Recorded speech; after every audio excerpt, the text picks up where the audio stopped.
What would you say is like the true meaning of Christmas? Buon Natale, Merry Christmas. Oh my gosh, I can see it. Oh, baby! I might tell Santa that though. That's okay. That's a lake trout. The true meaning of Christmas is the love that you have for the children and the hearts of the children that come here.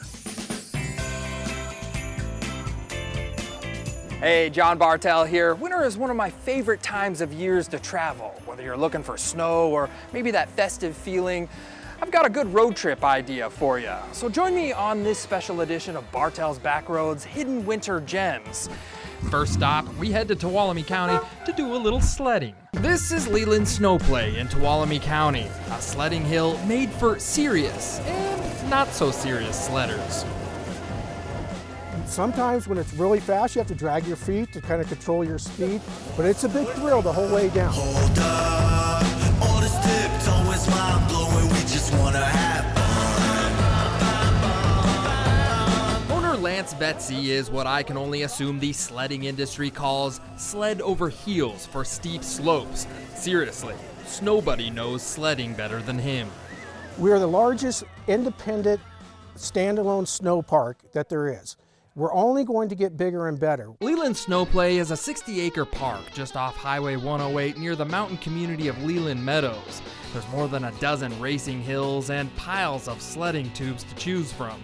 But if you ask me, the magic of this place is the magic carpet, which essentially is a conveyor belt to the top. And it is magic because the worst part of sledding, in my opinion, is walking up that hill. Well, this takes all the work out of it for you, so. Leland Snowplay has been a family-run business since 1992. Lance says when he opened the place, all he had was a dream and an abandoned building at the bottom of the hill. Like I said, it was a boarded-up building.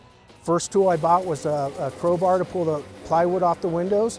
In the beginning, Lance rented the property and went dumpster diving for old inner tubes to ride on. I could afford patches, but I couldn't afford tubes. So I'd spend all summer just patching tubes and throwing them to the side, and that's how we kind of started the business to begin with. The sledding dream that Lance had more than 30 years ago has come true. He's traded in his dumpster inner tubes for sleeker sleds, and now his two sons are preparing to take over and make California's biggest snowplay park even better. Not a fan of the snow? How about a day at the beach? Next stop, we go sandboarding at the Oceano Dunes in San Luis Obispo County. Shaped by the Central California coastal winds is a vast sandbox known as the Oceano Dunes. Trudging up these 200-foot tall sand piles can be a daunting task. But if you have a sandboard, you can cover a lot more ground.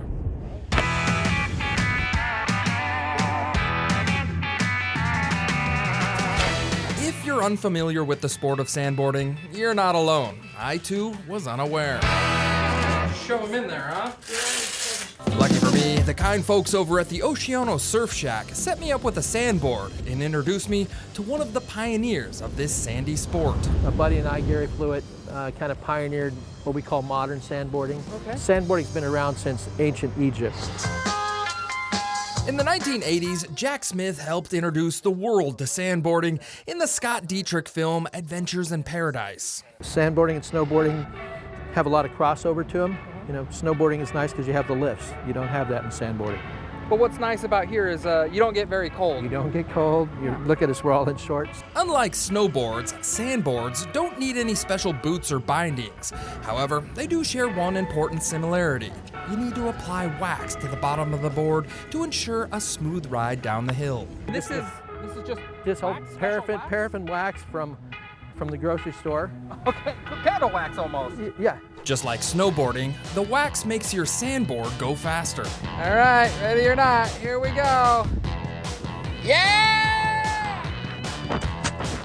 Yeah! But unlike snowboarding, the sand is much harder than the snow, and when you're ready to head back up to the top of the dunes, there's no chairlift to take you there. You'll just have to make the climb on foot. Well, we all know that Santa's workshop is in the North Pole, but his second home is at Santa's Village in San Bernardino County. Take a look at this Christmas-themed amusement park with a long history of keeping the holiday spirit. Welcome to Sky Park at Santa's Village, a Christmas wonderland. and an epic mountain bike trail. See, my older brother needed a place to make a workshop here in California. So I said, bring it to the North Woods. We'd be happy to have you here. Park was such a success that 2 other parks were opened, one near Santa Cruz and the other near Dundee, Illinois. But in the 1970s, the parks fell on hard times and were sold off. New owners tried to keep the San Bernardino Park open, but ultimately it closed in 1998. During that time, it was just run down. I mean, people were vandalizing it. There were other owners who tried to revitalize it, but there was quite a bit to do here. The village is only on 15. The rest of the land is used for a mountain bike park, hiking, fishing, and we also have a campground RV park. Yeah! One of their newest rides is the B-Rail, a high-flying mountain bike that runs on the old monorail track. Back in the day, it used to be powered by electricity. Today, it's pedal powered. The park still has a lot of Christmas charm, but with the flair of active sports like axe throwing, archery, and ice skating. The one thing that hasn't changed, though, is the smiles that Santa Claus brings to all of his visitors, despite these sometimes long lines outside of his house. What would you say is like the true meaning of Christmas? The true meaning of Christmas is the love that you have for the children. Well, you're gonna need a pair of cross-country skis for this next stop. The Biz Johnson Trail in Plumas County takes you to a hidden winter wonderland. I know it very well. I know a lot of the people who enjoy the trail. There are many, many regulars who are out here walking their dogs. The Biz Johnson Trail is surrounded by grandeur, but it's remote. And if you want to experience all of its beauty and history, I suggest tagging along with Stan Bales, recreation planner with the Bureau of Land Management. You're the fun guy. You're the guy that plans out the fun. That's the idea, to try and get people to enjoy public lands, use, share, and appreciate. The Biz is pretty popular with skiers because it's relatively flat. The trail follows a former Southern Pacific Railroad grade built in 1913 and 1914. It's a 25-mile railroad grade that was built to haul logs from the town of Westwood all the way back to Fernley, Nevada. The tracks have been ripped out, but relics of the railroad still exist. What are we coming up here? This is the first tunnel. This is one of the first railroad tunnels. Yeah, there's only 2. There's no snow and it's pretty dark in the railroad tunnels, so you'll have to carry your skis through them, but it's a short walk. The railroad bridges, on the other hand, offer a fantastic view. The tallest is the Devil's Corral Trestle Bridge, and it takes you high above the Susan River. Coming up next, we head to the charming Cornish Christmas town of Grass Valley. Then we'll meet the woman who supplies Santa with his very own reindeer. Stick around, Bartell's Backroads. We'll be right back.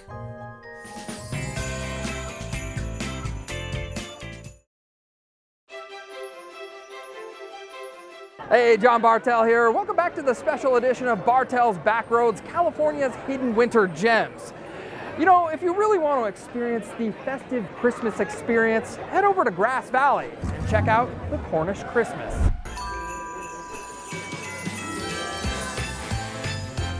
Grass Valley's Cornish Christmas celebration is a long-standing tradition that dates back to the Gold Rush era. Cornish Christmas has been taking place now, this is the 56th annual, but it goes all the way back to when the Cornish miners came to Nevada County to mine gold from the hard rock. The Cornish people came from Cornwall, England, which had many underground tin mines. During the California Gold Rush, many Cornish people were enlisted to help dig mines and extract gold from underground gold veins near Grass Valley. With that, they brought the Cornish Carol choirs, and those are what we're going to see, the Cornish carols, I should say. The Cornish Carol is the highlight of the event. And for over 35 years, Eleanor Knitzer has been leading the choir on the steps of Union Square. To us, it's a living history. They've been sung here in our street since 1878, every single solitary Christmas. Carols are very important to Cornish miners. The music is rooted in Methodist hymns, which were passed down through generations and eventually reached Grass Valley. Eleanor says she's faced challenges keeping this tradition alive because the music was never written down on sheet music. So when we started singing 35 years ago, we didn't have a lot of written music. They handed me a record and said, here's the music. So I had to copy it off of the record and give it out to the choir. The Cornish people introduced new traditions and innovations to Grass Valley, including the iconic meat-filled Cornish pasty and the Cornish pump, essential for mining. The Cornish pump is what goes around and actually dewaters the mine. Otherwise, the ground's full of water and we'd all be swimming under there.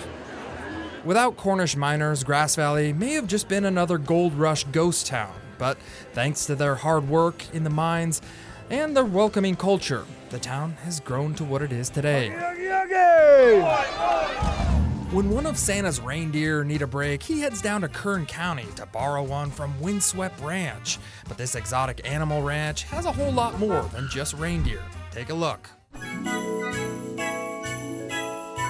Below Tehachapi Mountain, just outside of the arid and windy town of Mojave, there's a small ranch that Santa Claus visits every year just before Christmas. There you go. And when he comes, he always brings a handful of graham crackers to feed his favorite animals. Santa, what are you doing here today? Are you looking for like a backup? Is that what's going on? Yeah, we always have backups. If you thought reindeer only lived in the North Pole, think again. This is Windswept Ranch, one of the only places in California where you can rent a reindeer. This doesn't seem like reindeer country out here. Am I wrong, or?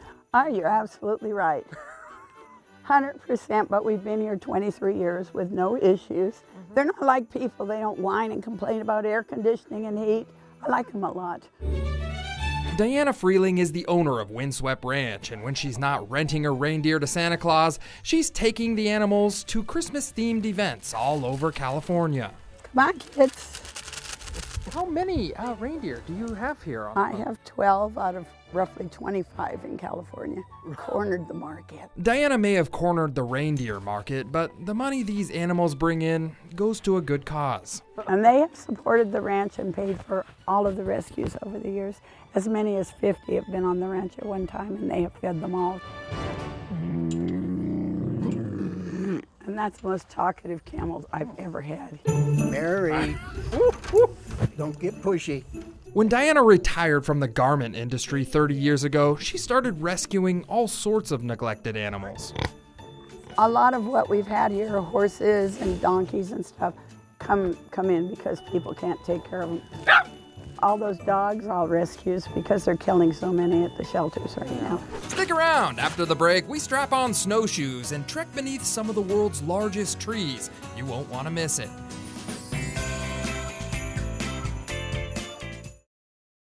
Hey, John Bartell here. Welcome back to the special edition of Bartell's Backroads, California Hidden Winter Gems. You know, snowshoeing's a great way to explore winter wonderlands. One of the best places to do that is over at Calaveras Big Tree State Park.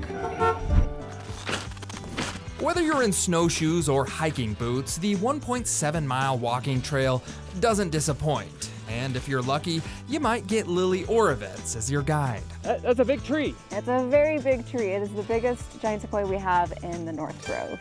This is the Empire Tree, and when Lily says it's the biggest, she's not just talking about height, but overall size or girth. So it is about 30 feet across in the bottom, its diameter, but the real key for bigness for giant sequoias is just how wide it stays. And if you look to the very top of this tree, you can see it stays pretty wide as you go up for quite a ways. One of the most iconic trees in the park is actually a dead one, known as the Big Stump or Discovery Tree, named after Augustus Dowd, the man who found it while hunting a bear. The technology back then, you couldn't cut down a tree with a saw. So what they had were pump augers and those drilled holes. And so you can see those lines are all the holes they drilled into the tree. The stump eventually became a tourist attraction itself. It was a dance floor, yeah. You can find old pictures. There was a gazebo on top of it. Social media wasn't around in the 1800s, but if it was, the father of the forest tree would definitely have been a picture for the gram. This hollowed out tree provides a pretty awesome tunnel that you can walk through. Now, no matter what time of year, the Father of the Forest is a crowd favorite, but if you come during winter, there's a special little treat for you. You'll get to see all of these icicles form all the way down the center here. It makes for quite the picture. Another famous fallen tree is the pioneer's cabin tree. A hole was sawn out in the trunk of the tree in the 1880s, big enough for a car to drive through. But on January 8th, 2017, a windstorm knocked the tree over. Giant sequoias only grow on a small portion of the Sierra Nevada, making them unique to California. It's no wonder visitors are inspired by them, but they also need to be respectful. Because this is your public lands, we're California state parks, this is you, this is yours. Well, there's only a few places in the state where the ice gets thick enough to go ice fishing, and one of those places is Cable's Lake in Alpine County.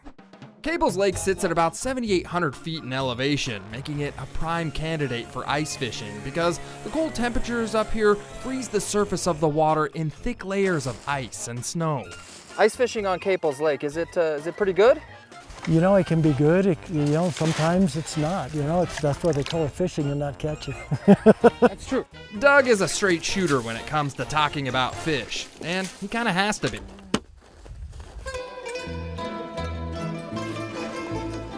Once your hole's drilled in the ice, fishing is pretty easy. Put some bait on the hook and drop it down the hole.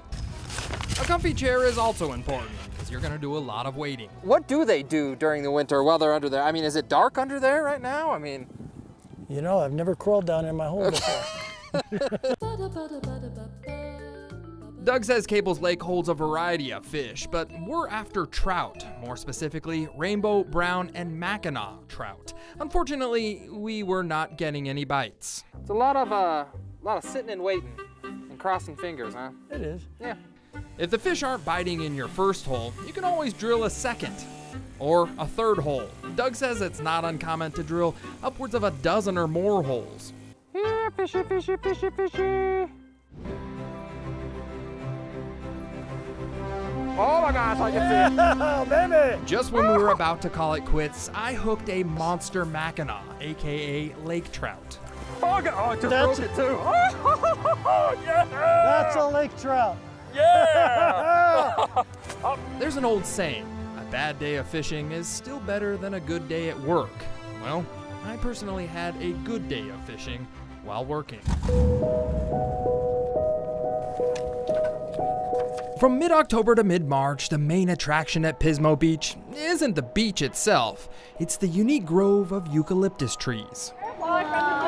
That's because hiding up in those branches are clusters of migrating monarch butterflies. Why have they chosen these trees out of all the trees here on the coast? The exact microclimate. It's like Goldilocks, not too hot, not too cold. They like it just right. Danielle Bronson is a state park interpreter, and she says the monarch butterflies can't regulate their own temperature. So when the weather gets too cold in Canada, Washington, and Oregon, they head to the California coast to take shelter in the warm eucalyptus groves. They're working their way up or down, yeah. Ultimately, what I kind of view this as is survival. They migrate for survival. And so these guys are doing their job for their population and overwintering here along the coast for surviving their population. Butterflies are important pollinators, essential for flowers, fruits, and vegetables. That's why people like Danielle are monitoring monarch populations so closely. How many are we counting lately? Right now we have 554. Monarchs ultimately come to Pismo Beach to lay their eggs, but in order to have enough energy to migrate to this area, they rely on the sugary nectar from flowers. Don't go far, more Bartell's Backroads when we return. Welcome back to this special edition of Bartell's Backroads, California Hidden Winter Gems. You know, the holidays can be a romantic time, and if you really want to impress that special someone, I suggest taking a gondola ride down San Diego's Coronado Island. If you find yourself in Venice, Italy during the Christmas holiday, you might get to experience the Regatta of Santa Clauses, riding gondolas down the city's historic narrow canals. This is a Buon Natale, Merry Christmas. Here in San Diego, you won't find Santa on the gondola, but you can catch a holiday ride with Julia. Any Italian Christmas songs? Not off the top of my head. Julia's a gondolier for the Gondolier Company on the Coronado Cays, which is a wealthy waterfront community with a canal system of their own. Used to be only accessible by ferry, and then they built Imperial Beach and Silver Strand Beach out to meet it, so now it's sort of a peninsula. Before a bridge was built, the island of Coronado was an exclusive getaway for the ultra-rich, made popular by the luxurious and historic Hotel del Coronado, which attracted movie stars like Marilyn Monroe and a number of presidents like John F. Kennedy. Today, though, common folk like me can visit Coronado and admire the island's multi-million-dollar homes and yachts, all while Julia rows me around on her authentic Venetian gondola imported from Italy. They're made out of, I think, like 12 or 13 different types of wood, and they're very secretive about like how it actually happens. You can't just pick up a gondola from Amazon. No, no. The Venetian gondola dates back to the 11th century. The narrow boats played a crucial role in transporting products and people through the narrow canals of Venice. Today, though, the gondola's primary use is inspiring romance. Oh, of course, yeah, we do proposals. So every once in a while, we'll get like a very festive, super into the holidays couple that wants to go at Christmas, so it's kind of fun. Julia guides gondola trips year-round, but she says the holiday tour has a special kind of romance. Last week when it was raining a little bit, I had a surprise proposal, like sort of in the rain. We were out kind of looking at the mountains out there, and he just turned around and did it, and that was cool. It surprised me and also her. She was like sort of taken aback and flabbergasted. Even though it was just me and my photographer Tyler Horst on this tour, I had a great time and couldn't help but feel the presence of past romance lingering in the salty San Diego air. Either that, or I was just feeling the effects of the complimentary drinks. California is a great place to visit during the winter, and if you want to see more Bartell's Backroads, head over to the ABC 10 Plus streaming app. There you'll find a whole list of my stories. You might even get an idea for your next travels. I'm John Bartell. Hope to see you on the Backroads.